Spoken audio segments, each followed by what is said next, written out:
शायद नीतीश कुमार जी के ऊपर ये लाइन ज़्यादा बेहतर लागू होती है कि आईने के 100 टुकड़े करके हमने देखे हैं, एक में भी तन्हा थे 100 में भी अकेले हैं।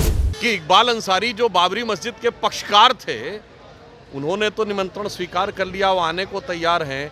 ये कौन से किरदार हैं जो उसके बाद भी तरह तरह के रंग दिखाने को तैयार हैं?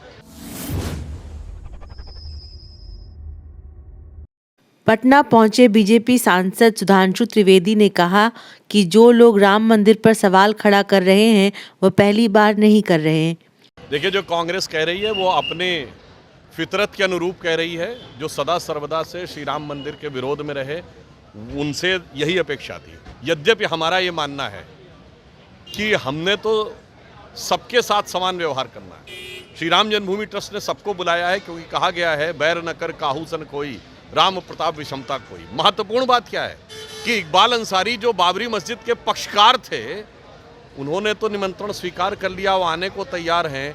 ये कौन से किरदार हैं जो उसके बाद भी तरह तरह के रंग दिखाने को तैयार हैं?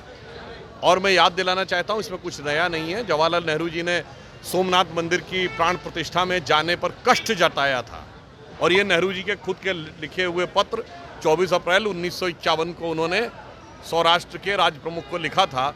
वही परंपरा उनकी आज भी है। यद्यपि मैं उनसे ये कहना चाहूँगा कि बेहतर होता कि एक मौका था कि आज जब पूरा राष्ट्र इसके साथ आके खड़ा हुआ है, तो इस परिवर्तन के दौर में उन्हें साथ रहना चाहिए। परंतु मैं कहना चाहता हूँ, प्राण प्रतिष्ठा में न जाकर वो राजनीतिक दृश्य तो निष्प्राण हो ही रहे हैं और उनकी प्रतिष्ठा भी ध्वस्त हो रही है।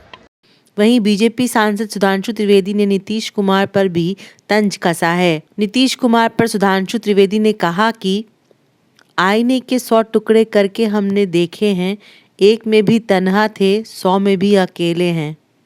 देखिए, समस्या क्या है कि आज बंटवारे को लेकर बंटाधार की तरफ इंडी गठबंधन बढ़ता हुआ नजर आ रहा है, और मुझे लग रहा है जब पहले इनके कभी दिल भी नहीं मिले थे, तो आज बंटवारे को लेकर, सीटों के बंटवारे को लेकर जहाँ खड़े हैं, तो मैं सिर्फ ये कहूँगा बहुत कठिन है डगरपन घट की।